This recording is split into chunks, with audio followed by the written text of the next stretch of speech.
Allez les amis, fin de cette troisième manche. Je me retrouve avec Gaspard. Merci de prendre quelques instants pour moi, Gaspard. Avec plaisir, avec plaisir. C'est sympa.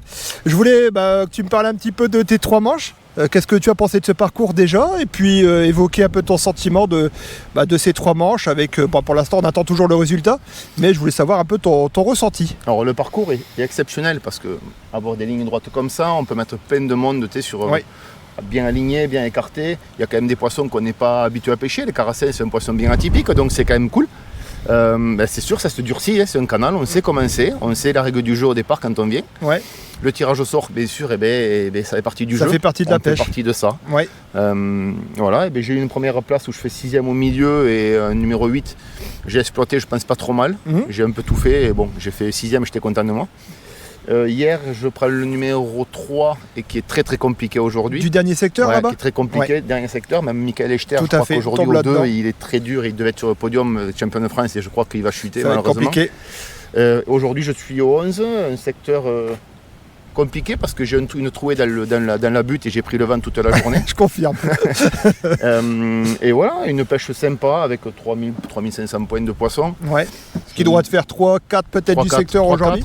J'étais pas bien, je peux peut-être revenir dans les maintenus. Ouais. Voilà, écoute, c'est déjà très très bien, vu comme c'était mal parti. Et après, voilà, qu'est-ce que je peux dire, Moi, j'avais une petite question, on en a parlé tout à l'heure. Ouais. Savoir ton point de vue, parce que ça, je l'ai posé à quelques pêcheurs. Savoir s'il ne serait pas judicieux de ne pas pêcher le jeudi pour laisser justement le parcours tranquille. Est-ce que, d'après toi, ça serait judicieux ou pas du tout? Alors, c'est une grande question, on en a parlé longuement. Ouais, tout à fait. Et je trouve que non, il faut le laisser pêchant, parce que les gens doivent s'entraîner jusqu'au dernier moment. Par contre, je pense que dès le début, il faut mettre des règles. Ouais. On veut être des professionnels ou des bons pêcheurs, donc il faut régler comme un champion du monde. C'est-à-dire que tu rentres dans le box à 8h, tu pêches à 10h un coup de trompe et à 15h un coup de trompe. 5 heures obligatoire. Tu peux rester plus longtemps derrière, mais tu fais 5 heures. Tu commences à régler le poisson dans les heures du championnat. Ça, c'est la première chose. Le jeudi, pêche obligatoire. S'il y a des gens qui ne peuvent pas venir, bien sûr, il y a des déplacemos, ça coûte cher. Il faut louer des trucs. On comprend très bien. Et bien, l'organisation amorce les emplacements qui ne sont pas pêchés tous les jours. Je crois qu'on a ce sponsor d'amorce qui peut donner de l'amorce pour exceptionnellement donner, ou les pêcheurs, les fins de saut, bien sûr, aux emplacements. Voilà. Et je pense qu'après, il faut vraiment revenir aux boîtes mesures, parce qu'encore là, on a vu des contrôles qui sont un peu limites, les boîtes mesures, il y en a très peu, ça devient compliqué. Donc si tu mets ces règles-là, 3 règles-là, des pêches obligatoires, je pense qu'il faut pêcher le jeudi, D'accord. Obligatoire, pour préparer le secteur. Merci Gaspard de ton expérience, de ton retour sur ça.